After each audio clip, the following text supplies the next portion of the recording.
14. marec 1939. Najväčší deň v dejinách slovenského národa.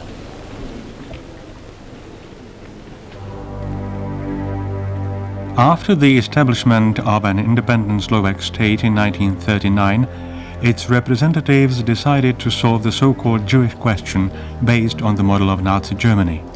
The Judenrat, so-called Jewish Center, was formed as the sole authorized institution of Slovak Jews. It had begun defending the interests of all of the then conflicting interest groups, including the religious Orthodox Jews and the left-wing Zionists.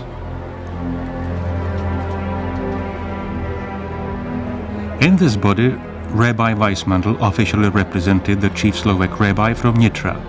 He was unofficially a member of the so-called working group, which had decided at his suggestion to act at the time in secret. They decided not only to bribe all of the important Slovak representatives, but also the representatives of the German Reich. Their purpose was to halt the deportation of Slovak Jews to Poland. The working group made contact with SS Hauptsturmführer Wyslyceny, the advisor to the Slovak executive branch, who accepted the first bribe. In return, he promised to halt the deportations if he received the additional payments on time.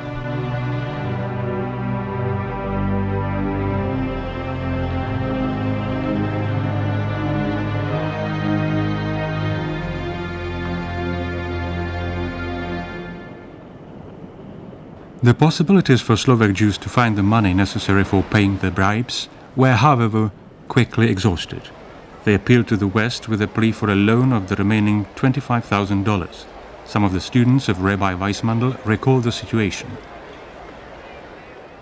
They sent 3,000 Jews to Auschwitz just because the payments were not made. On that night, Rabbi Weissmandl sent 3 telegrams. Weissmandl sent tremendous heart-burning letters to Hungary and to Switzerland asking for money. Mr. Treitel, who lived here in New York later on, went to Budapest and he picked up the $25,000.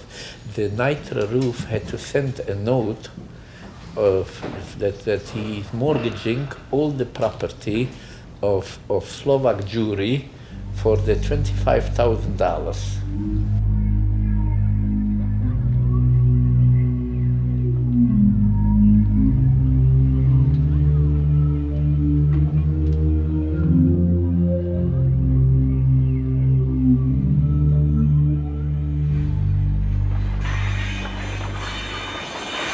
It stopped, period. It stopped. There used to be two each week, two for Nitra. Each, I think, on Tuesday and on Thursday, I think. I don't remember days. And it just stopped.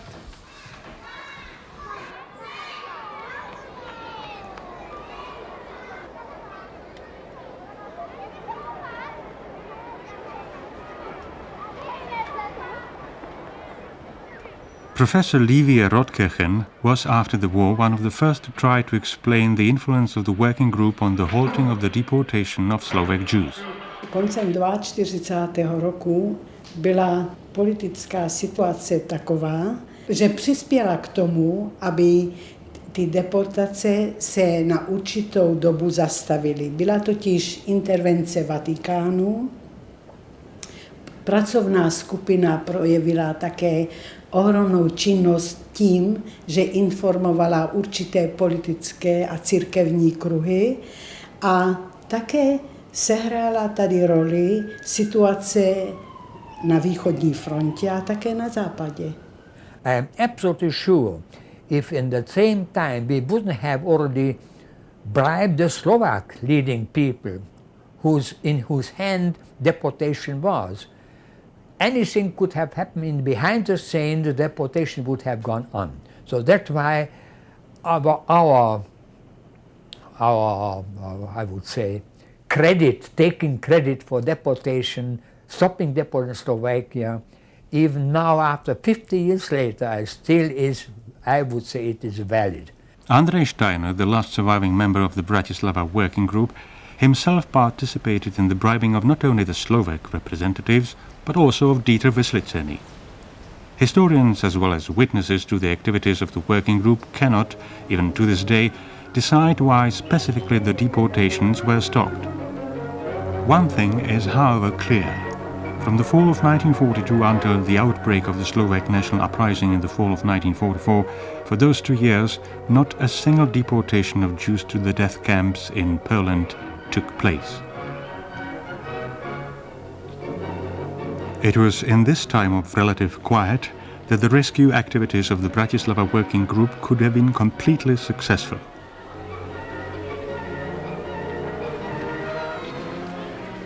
Thanks to the bribery of local officials, the deportations during this time did not affect Weissmandel's home, the Nitra Yeshiva. The Yeshiva, a Jewish religious school, was the last of its kind in Slovakia, and soon it became the last yeshiva in all of Germany-controlled Europe.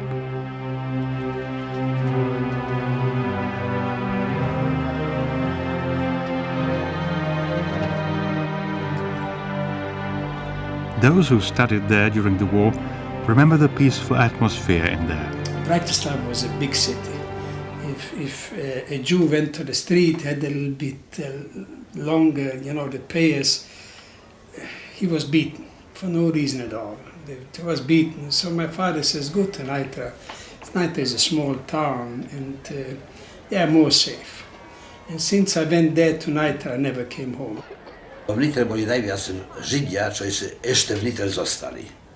A mimo toho sme počuli, že v Nitre, kde rabín býva, je veľký dvor, ktorý nazývajú Vatikán, a gardy si tam nejdú robiť raziu. A to bolo podplatenie, aby sa neprichádzali.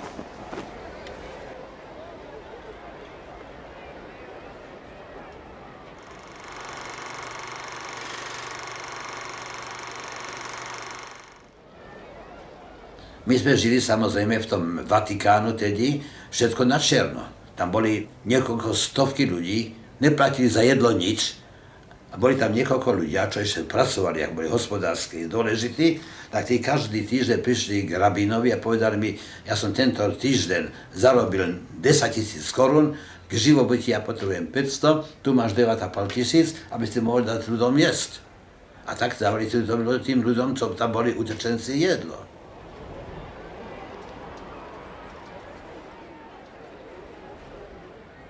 The really change came when I lost my father and mother. Then the really change came. Then Rabbi Weissman, Rabbi Anga was my teacher, my father, my mother, my everybody, my grandfather. Then the really change came. Because I had no parents anymore. That's what is 1942. My father and my mother was deported from Bratislava. Although the deportation of Slovak Jews was discontinued, propaganda from the Minister of the Interior, Sáňo Mach, constantly promised the people that they would soon be restarted. In this atmosphere of uncertainty and fear, the safety of Jews in Slovakia was only illusory. Everyone tried to be prepared for worse times.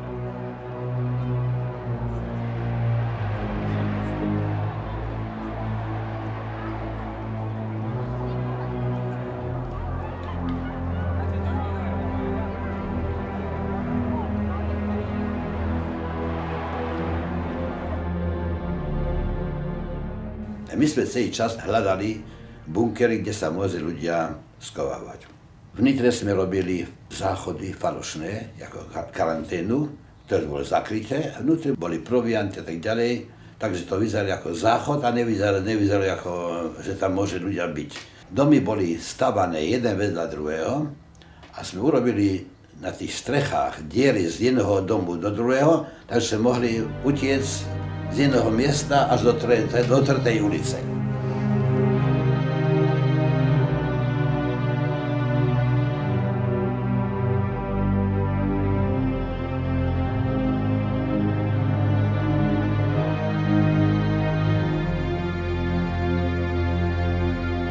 I knew that Rabbi Weissmandl working hard with a committee of the Pracowna Skupina, Rab Frieder and Steiner and Gizi Fleischmann, most of the time he was not in Nitra.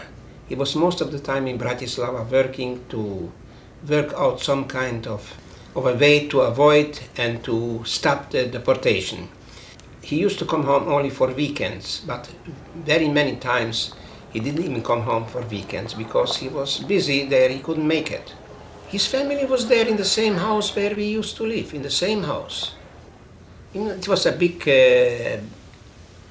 house, there were many buildings, and it was a big yard, so there he used to be. I remember him. I remember his family. He was married, and he has children.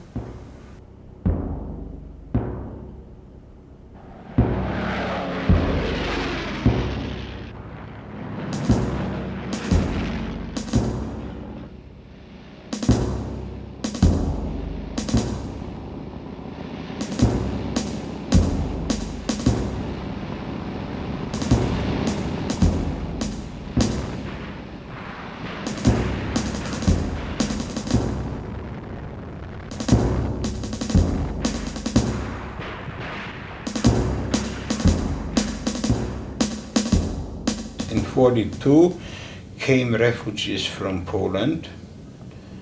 They told us horrible stories. Then later on, even in 1943, there were masses in the thousands who came over through Slovakia, but they immediately got channeled through to Hungary. Slovakia could not provide adequate safety to the Polish Jews who succeeded in escaping from the local closed ghettos and work camps. They tried as quickly as possible to flee further south to Hungary.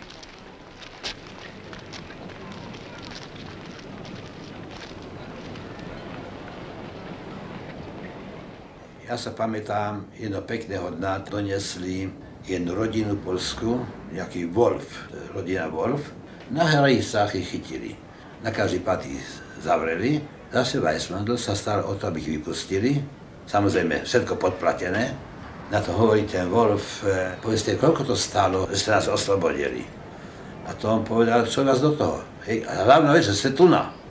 A hovorí, nie, hovorí, ja mám u seba drahocenné kamene, ja chcem, aby sa druhých tiež vyslobodili.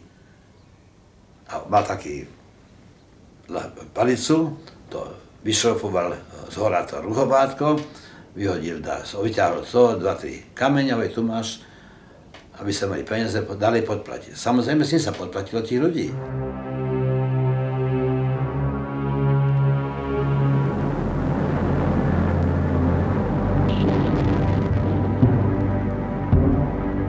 In the center of war-torn Europe, at a time when the majority of European Jews lived through unimaginable hardship, were herded violently into ghettos or murdered by machine guns, the students of the Nitra Yeshiva studied from the holy books, attended lectures, and prayed.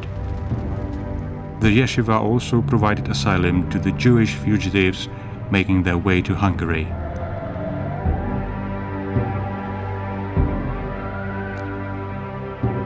Rav Ungar carried on the yeshiva like in normal time. That was the last yeshiva in Europe, practically, till it came to an end in early September in 1944.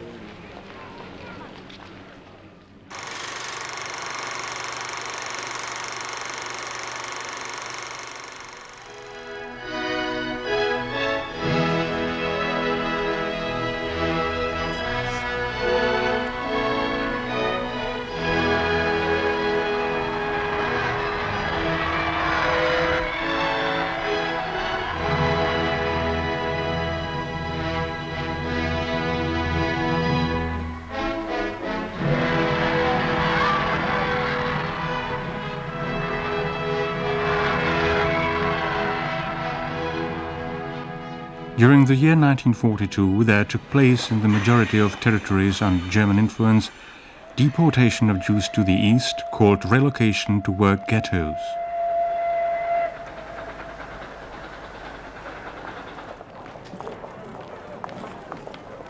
Only in Hungary of Admiral Horthy was the Jewish community left almost untouched. Hungarian Jews lived with a sense of security and national pride. They considered the problems of neighboring Europe as remote and foreign. Nevertheless, or actually for that reason, thousands of Jewish refugees headed to Hungary.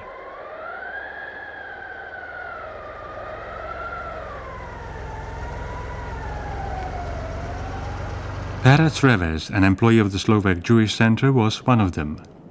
Išli sme veľmi slušný feribáči, jeden z Gödele, a ten nás prezval, keď sme boli na hraniciach, nás skoval veľmi dobre to udelal. Medzi tou kajuta byla na tých brevnách a tam hore medzi stenou a to nedalo sa vidieť aj z dolu, lebo prišli tí celníci a sa kúkali, co je tam, ale nic neboli, nevideli, no tak sme sa dostali do toho Maďarska.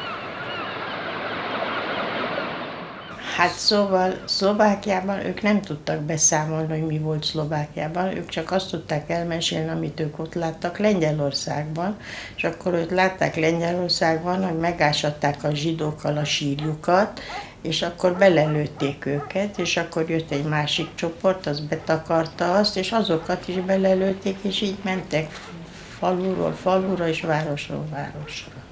Szóval aki nem akarta tudni, csak az nem tudta. De általában mindenki tudta.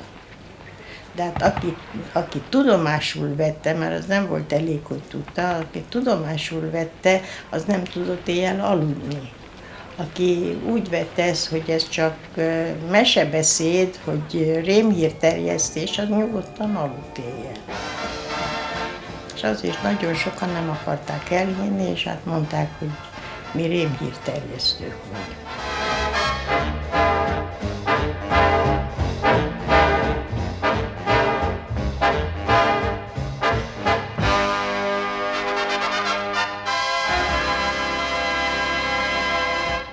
Vtedy už v Maďarsku organizovali policiu a vojsko, to je pohraničné stráže, pochytať tých uprchlíkov, lebo tisíce, my sme sa tam dostali 10 000 ľudí. Tak samozrejme vyšiel také narádený, že každý človek, kto pomáha tým slovenským uprchlíkom, ten bude internovaný.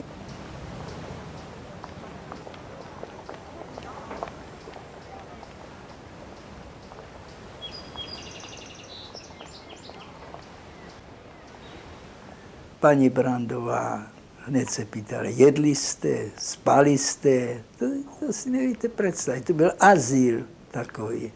A my sme nebyli prví.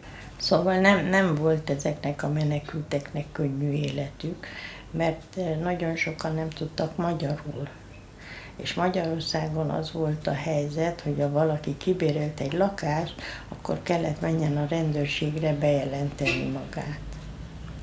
Hát, és akkor aztán én voltam az, aki mentem, és de mindig kellett vigyázni, hogy nehogy kétszer ugyanabban a rendőrségbe menjek más név alatt, a bejelentő lapokat kitölteni. És aztán lakás is, és élelmezés, és dolgozni, és hát szóval nem volt egy egyszerű valami. Rodinka Brandová, Hanzi Viol. A Viol Brand som vyťahol moje dopisy, povierovacie dopisy. On mi povedal, skovaj si to, ja to nepotrebujem. Jak ti môžem pomôcť? Tak som mu povedal, nás nikto tu nechce prijať. Ja te prosím, aby si bol našim reprezentantom tých chaluckých hnutí, našich organizácií.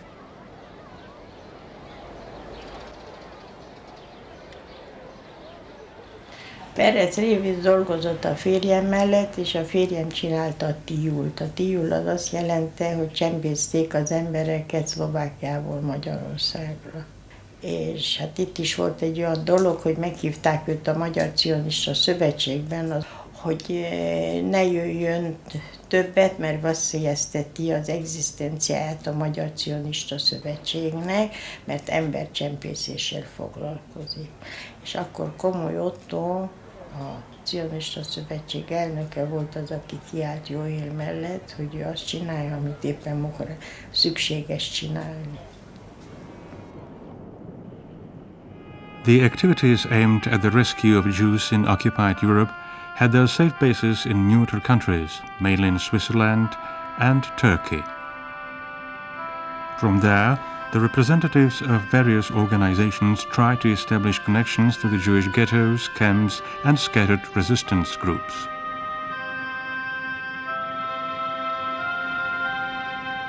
One of the key personalities in the rescue operations was Nathan Schwalb, the Zionist representative in Switzerland. Here is how he informed his superiors about the situation. Dear Comrade Barlas, a week ago a courier arrived and informed us again about the situation in Poland. It is absolutely clear that the majority of people deported to Poland are already dead. The avenues of possible rescue are foreign passports sent by our couriers to help people escape from Poland through Slovakia to Hungary. The cost per person is between $300 to $500. The Slovak Orthodox Rabbi Weissmandl recommended the same means of rescue. Concerning Poland, we have a single proposal: flight, first to Hungary, then possibly to Palestine. Our escape costs us about 20,000 crowns. Refugees are arriving every day. We actually have 50 people on the border now, but we do not have the money to pay for their passage.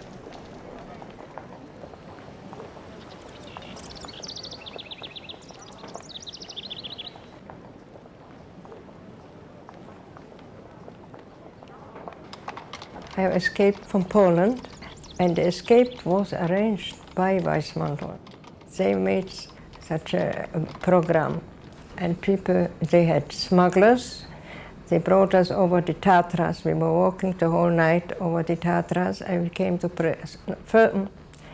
First, they closed me in the prison. I was in prison 3 weeks. Then they let me out. The Jews were working for us, and they let us out. I came to Pressburg, and there I heard about Weissmandl.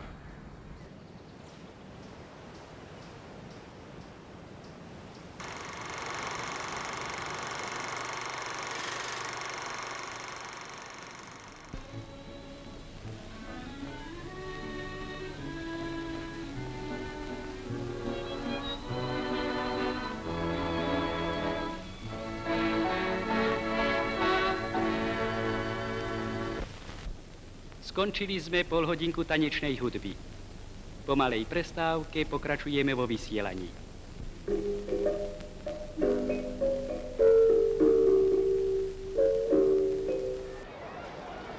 While according to official propaganda, Jews deported to Poland were better off in their new home than in Slovakia, the reports of the Jewish refugees confirmed otherwise.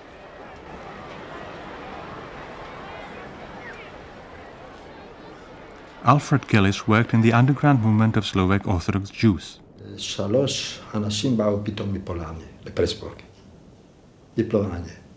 איך באת מיד? ברחו, הם עבדו בגדים, מה שלקחו מהיהודים. בתוך המשלחת של בגדים, 3 הלכו עם זה, עם המשלחות הזה, וברחו באמצע דרך ובאו לפרסבורג. והם סיפרו מה שקורה. מה יש שם כמקורמטורים. אבל וייסמנדל לקח כל אחד לחוד ושאל אותו בדיוק כך וכך, איך זה, עד שלא היה מדיוק החקירה. וזהו, עכשיו התחיל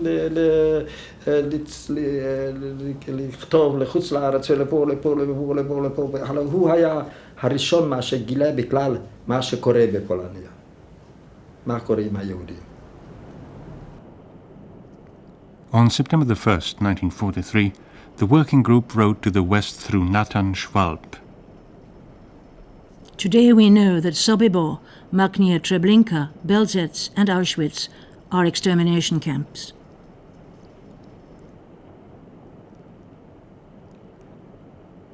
These camps, whose spiritual father was SS Obergruppenführer Reinhard Heydrich, were extremely efficient factories of death.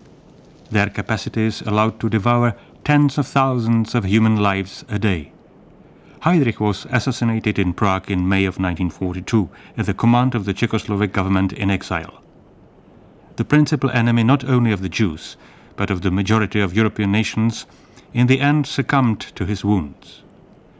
From then on, the ongoing murder of Jews in Belzec, Sobibor and Treblinka could only carry his name, Operation Reinhardt.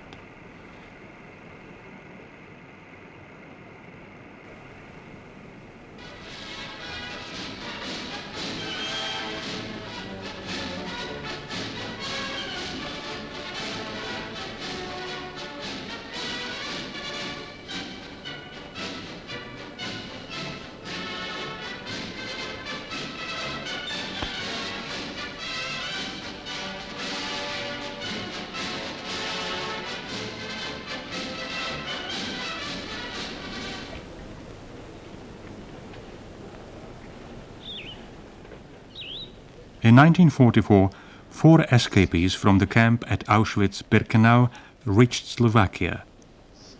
They wanted to inform the world about the truth of what was happening in Poland and warn all the remaining Jews. They were Alfred Wetzler, Rudolf Rba, Arnošt Rosin and Czesław Mordowicz. W końcu żeśmy się spotkali, cała 4, tym, że nas przewieźli do Bratysławy i tam żeśmy się spotkali razem. Zaproponowano wizytę u znanego rabina Dowa Weissmandla, rabin ortodoksyjny, i postanowili, że ja powinienem pójść do niego, bo ja mówię po żydowsku płynnie, i nas uprzedził, że on ma pewien plan i chciałby koniecznie, bo ma stosunki, żebyśmy się spotkali z nuncjuszem papieża nazwiskiem Giuseppe Burzio, że on zorganizuje dokładnie datę i miejsce tego spotkania. Spotkanie miało się odbyć w klasztorze Świętego Jura, to jest jakieś 5-6 kilometrów niedaleko od Bratysławy. Tak żeśmy dojechali do tego Świętego Jura, pamiętam dokładnie, jak żeśmy wstąpili na teren klasztoru, do olbrzymiego ogrodu. Czekaliśmy, przeszło 2 godziny, może 2,5 godziny. Nadjechała czarna limuzyna z tablicą CD, Corpus Diplomaticus. I z tego samochodu wysiadł bardzo przystojny gość. Mnie podał rękę i przedstawił się, że jest Józefem Burzą. Sama część spotkania trwała kilka ładnych godzin, między 5 a 6 godzin. Ze mnie ciekł pot, bo ja się strasznie nadwyrężyłem, żeby tego człowieka przekonać, że to, co ja opowiadam, jest prawdą, bo widziałem, że to z pewną rezerwą on to słyszy i z pewną wątpliwością co do prawdziwości moich słów. Więc wpadłem na pewien pomysł i mu powiedziałem: Monsignore, słuchaj, nie mordowano tam tylko Żydów. Mordowano tam także katolików. A mordowano tam także ludzi, którzy nosili na sobie to, co ty nosisz teraz na sobie. Księży. A jak ich mordowano? Mówię, nie jak Żydów. Wozili nocami dziesiątki, może setki ciężarówek przyjeżdżało z różnych okolic. Krakowa, Katowic, Sosnowca i tak dalej. Ze skrzyniami, a w tych skrzyniach były trupy księży, których zastrzelili i przywieźli do krematorium tylko po to, żeby ich spalić. Ten człowiek złapał się za głowę i zaczął krzyczeć mein Gott, i zemdlał i spadł na podłogę. I to był przelom w tym człowieku, żeby uwierzyć wszystko to, co słyszał od początku przez 6 godzin. I jak oprzytomniał, zapytał się, co ja właśnie mogę tu w tej rzeczy zrobić. Powiedziałem mu, jedną rzecz ty musisz zrobić. Ty weź tych 60 stron naszego protokolu, który był napisany naszą czwórką uciekinierów z Auschwitzu, i natychmiast wyjeść z tym ze Słowacji. Nie wiem w jakim kierunku, ale uważam, że najlepszy kierunek by była Szwajcaria. A stamtąd to poszli do wszystkich mężów stanu, do Ameryki, do Anglii, do Szwecji, do Międzynarodowego Czerwonego Krzyża i oczywiście do papieża.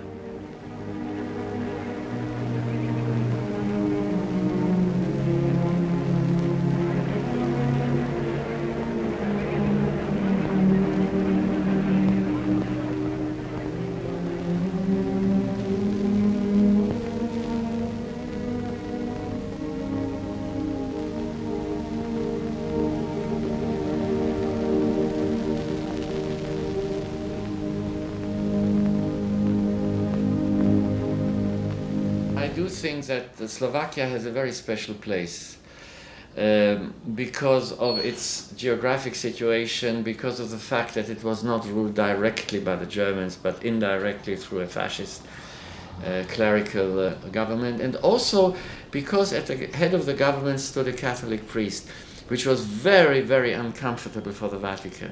And of course also the personality of the emissary. He was not a nuncio, he was a legate. Giuseppe Burzio in Bratislava was very, very crucial, because from a clear anti-Semitic stand, Burzio changes to a defender of the Jews, and he bombards the Vatican with protests.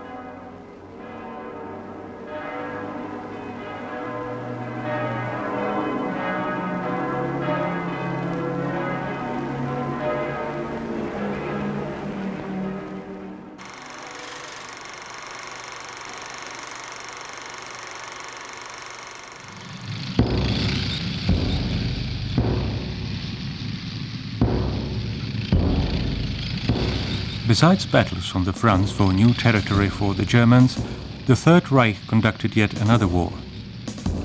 It was a secret liquidation of the so-called lower races, among which the Jews held the first place. When, at the beginning of 1943, the advance of Hitler's forces was definitively halted, changes at the fronts began to alter even the manner of thinking of some top representatives of the Nazi power.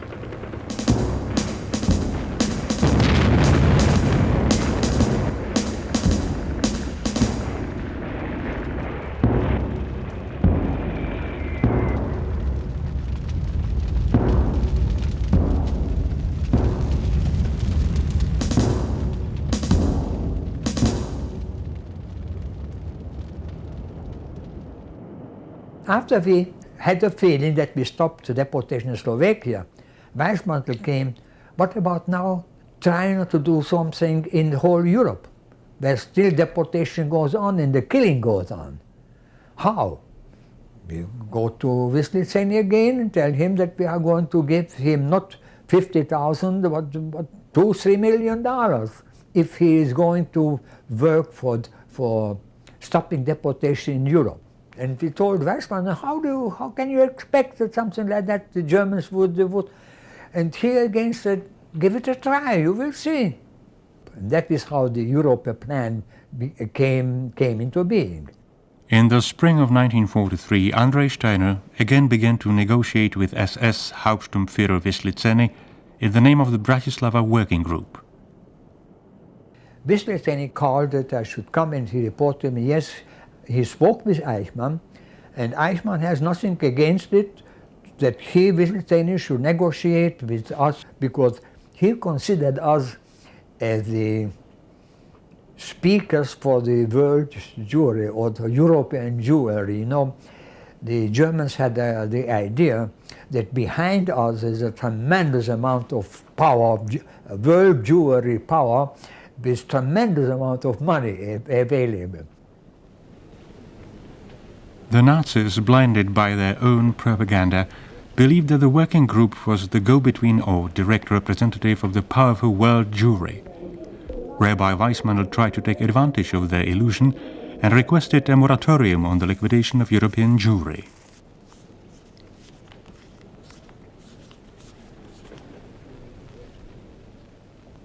Heinrich Himmler, second in command of the Third Reich, back the negotiations because he hoped for the assistance of the Jewish lobby in possible negotiation of a separate peace treaty between Germany and America.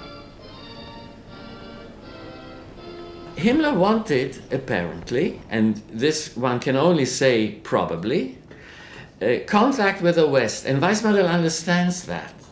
In one of his letters he writes that the Nazis want the contacts for politics, for something more important than money. Because the sums they demanded, even the $2 or $3 million that they demanded, were ridiculous sums of money, even in those days. You know, it's 10 times more today. What was actually offered in 1943? The possibility of ending the so-called final solution, the termination of deportations of Jews from all of Europe to Poland, and the closing of individual death camps. The catalyst should have been money, a sum, the payment of which was completely realistic for the Jewish organizations in the free world.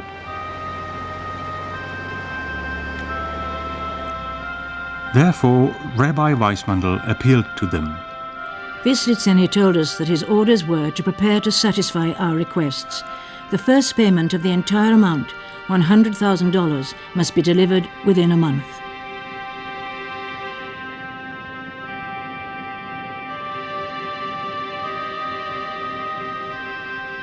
The representatives of the foreign Jewish organizations looked on the Europa plan with distrust. Besides the law which forbade the transfer of money from the USA to enemy territory, which by then was nearly all of Europe, they were discouraged by the assumption that this was a German trick and that their money would only end up in the hands of the laughing Nazis.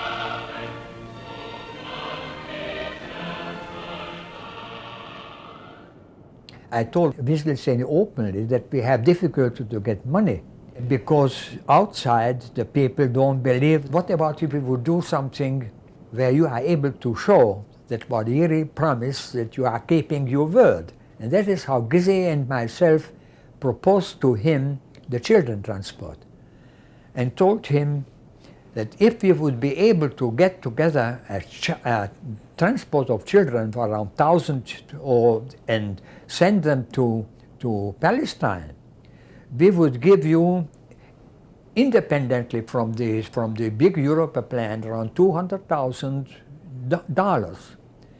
Gysi Fleischmann, the member of the working group on whom the heaviest burden of communication with representatives of the free world fell, decided to make a personal visit to Wislitzeny to stress the necessity of a gesture which would prove the seriousness of the Europa plan to the foreigners. This is how Wislitzeny recalled meeting with her during his testimony at Nuremberg. Mrs. Gysi Fleischmann visited me twice with Steiner, and we discussed the question of stopping the liquidation of Jews, as well as the possibility of allowing Jewish children to emigrate to Palestine. Wislitzeny asked me, the children are in Terezin, but he cannot do anything because the Mufti is very much against it, and especially against the children to be sent to Palestine. And I asked him naively, who's Mufti? He laughed at me and said, how come that you don't know the Mufti? Mufti is the leader of Palestine Arabs, and he's one of the intimate cooperator from Himmler, and he's one of the guy who's responsible for the so-called final solution too. Because of the opposition of the Mufti, it was suggested that the new destination for the transport of children be Switzerland.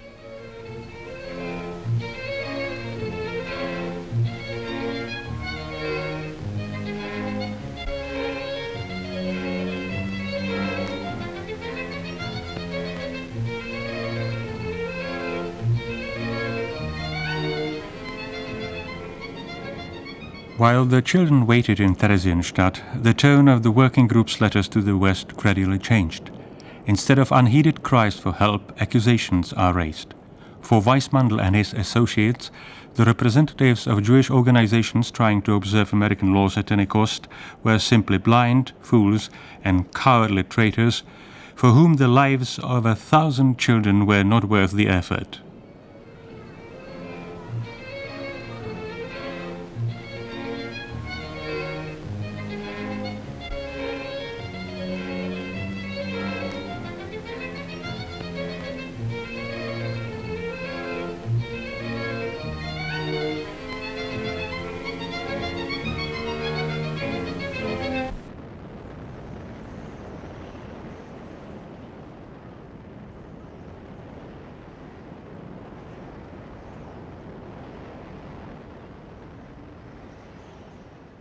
We couldn't get the money.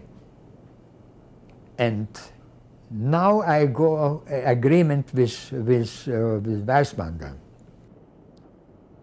$100,000 wouldn't have been such a horrible amount that we could expect the Jewish leadership outside to get, and even if they didn't believe in it, give it a try. So the risk was $100,000. And because we haven't been able to make the down payment, the children have been sent from Theresienstadt in a few months later back to Poland.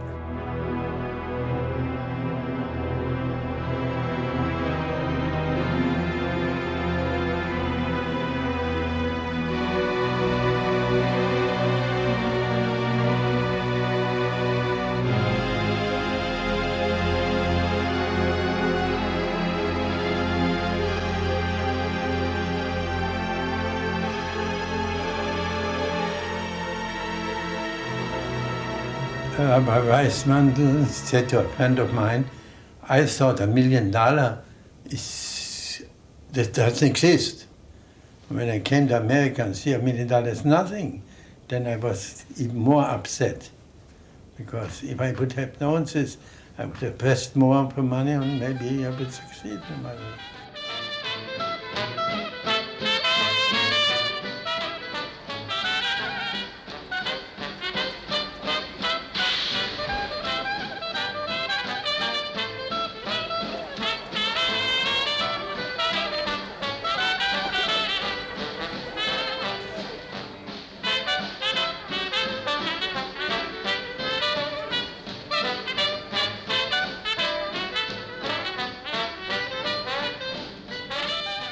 Nobody will ever know whether the Europe plan was a pure fantasy or not.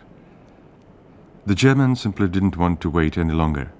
When the first funds reached Slovakia for ransom of the children's transport, it was already too late. The children were returned to Poland to meet their death, and any further discussion of the Europe plan ended. However, the attempts of the Bratislava Working Group to find a way to save the remaining Jews in Europe did not end.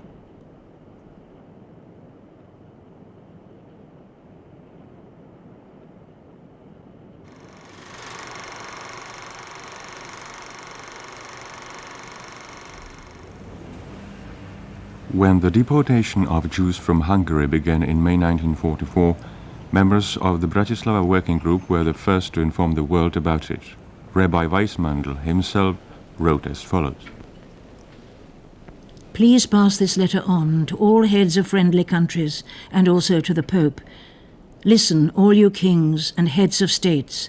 The enemy of the world is perpetrating a war against our people. The immense cruelty practiced on us will be used against you too, the enemy's next opponents. We are being gassed in Auschwitz, Birkenau, Sobibor, Majdanek. You have the power to stop it. Bomb the rail lines, those paths to death. Stop wasting time thinking, hasn't enough blood been shed?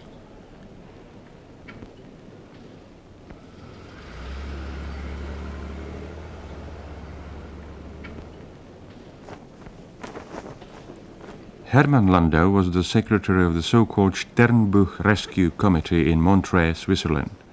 They too received Weissmandl's reports on the Hungarian deportations.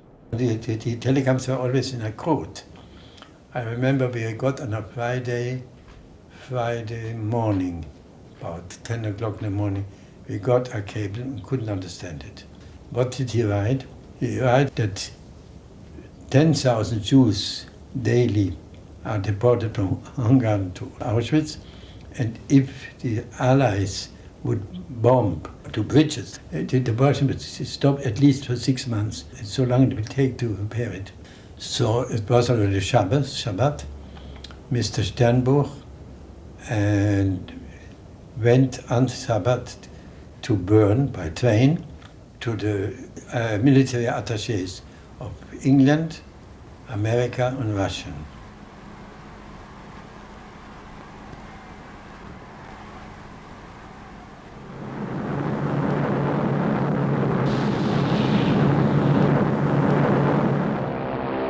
The official reaction of the Anglo-American Air Force Command to the desperate pleas for help was as follows. It is not contemplated that any units of the armed forces will be employed for rescue of victims of enemy oppression unless such rescue is the direct result of military operations conducted with the objective of defeating the enemy forces. Such operation would also divert our air force from important industrial targets, and our planes would have to risk a 2,000-mile flight.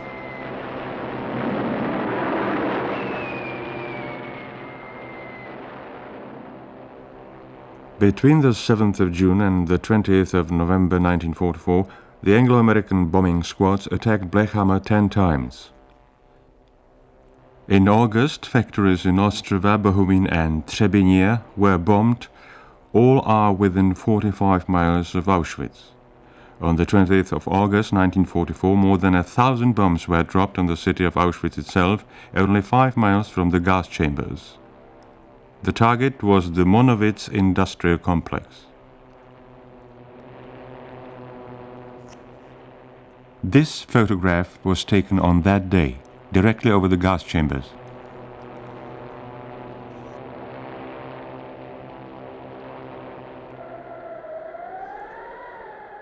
There were repeated attacks on the industrial center of Auschwitz on the 13th of September and on the 18th and 26th of December 1944. The gas chambers, however, were not considered a significant military objective. The fact that the Allies didn't bomb Auschwitz is a dark blot on Allied history during the war. They knew about it, they could have hit it, and even if they hadn't stopped the killing by gas, they would have made a statement, we are against what is being done to the Jews. And they didn't do that. That is the crucial thing, not whether they would have stopped the gassings. You know that Weissmandl at first, in 1942, was opposed to any Jewish intervention in favor of military actions. It had to be done by bribe and so on. In 1944, he is the man who tries to show the Allies exactly where to bomb. And he also demands the bombing of Auschwitz. So there is a complete change in his attitude. And again, I must say that one must admire the man for his insight, because he realizes that it could be stopped that way.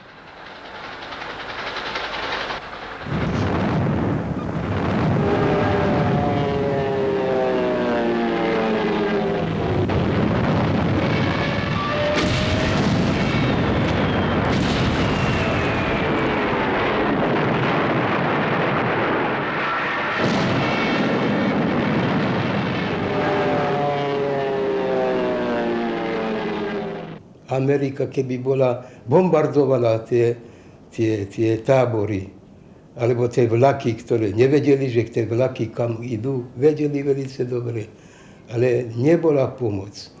Ani židovská pomoc. Neverili nám.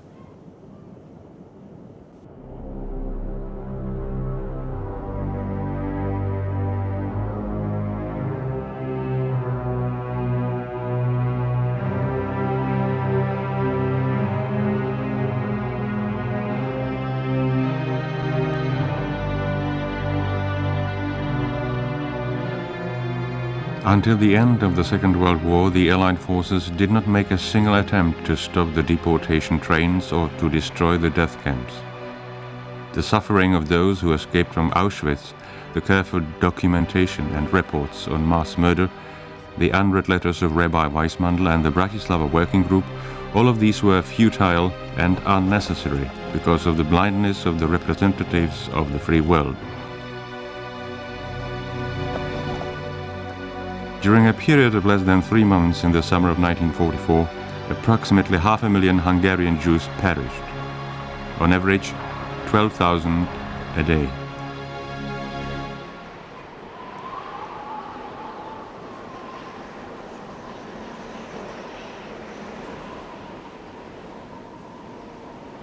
Rabbi Weissmandl did not, however, give up.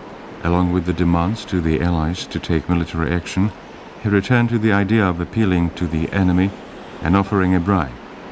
And so began negotiations based on the idea of the unsuccessful Europe plan, negotiations known as blood for goods. Was it possible to succeed in 1944, when the battlefronts were already closing in on Nazi Germany, to bargain hope for at least some of the Hungarian Jews? Could Jewish lives be traded for gold trucks and gasoline? Were bribes to the enemy more effective than desperate cries to allies? These are the questions that shall be addressed in the final part of this film.